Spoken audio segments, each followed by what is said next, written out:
పిల్లరా మీరు చూస్తున్నారు ఇప్పుడు అక్కడ ఫ్లెక్సీల రూపంలో మనం ఈ లోకంలో గొప్ప గొప్ప వారిగా భావించే ప్రతి ఒక్కరూ కూడా యేసుక్రీస్తు వారి గురించి చాలా గొప్పగా చెప్పడం మీరు చూస్తున్నారు ఆ ఫ్లెక్సీల్లో.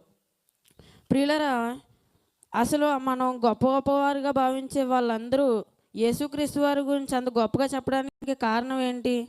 అసలు యేసుక్రీస్తు వారిలో ఏం చూసి వారు యేసుక్రీస్తు వారి గురించి స్పందించారు అంటే ఆయన గొప్పతనాన్ని నేను కొన్ని ఉదాహరణలతో మీకు వర్ణించే ప్రయత్నం చేస్తాను.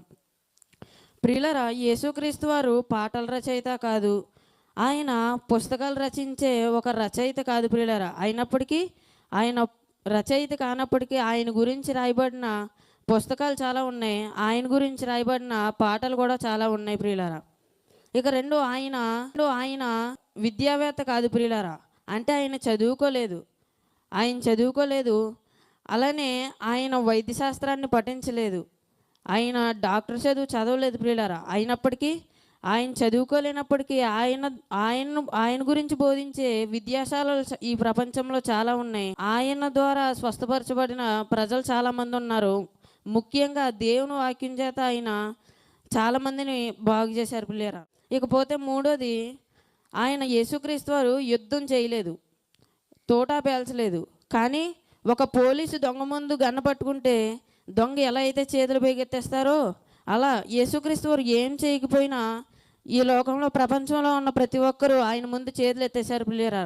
అంటే ఆయన్ని అంగీకరించారు.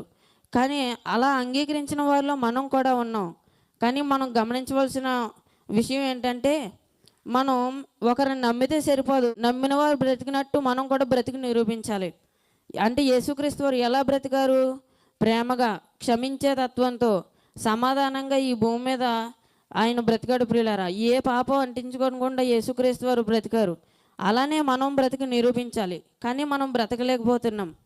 ఒకసారి ఆలోచించండి, మీ స్వాతంత్రాన్ని యేసుక్రీస్తు వారిలో బ్రతకడానికి ఉపయోగిస్తారో లేదో మీ స్వాతంత్రాన్ని మీకే విడిచిపెడుతూ ఈ నా మాటలు ముగిస్తున్నాను. యుద్ధం చేయలేదు, తూట పేల్చలేదు, రక్తపాతం జరిగించలేదు.